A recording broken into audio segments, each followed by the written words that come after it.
First line. Good morning everyone. Today I am going to speak about Dr. Bhimrao Ambedkar. Second line. He was born on the 14th of April 1891 in India. Third line. He was a great social reformer, economist, and leader.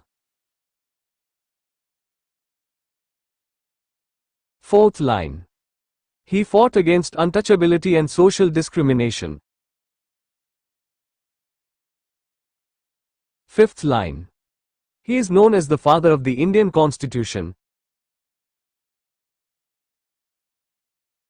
Sixth line. He played a key role in drafting the Constitution of India. Seventh line. He believed in equality, education, and justice for all. Eighth line. He inspired millions of people to stand for their rights. Ninth line. His life teaches us to work hard and never give up. 10th line. Let us follow his ideals and build a better society.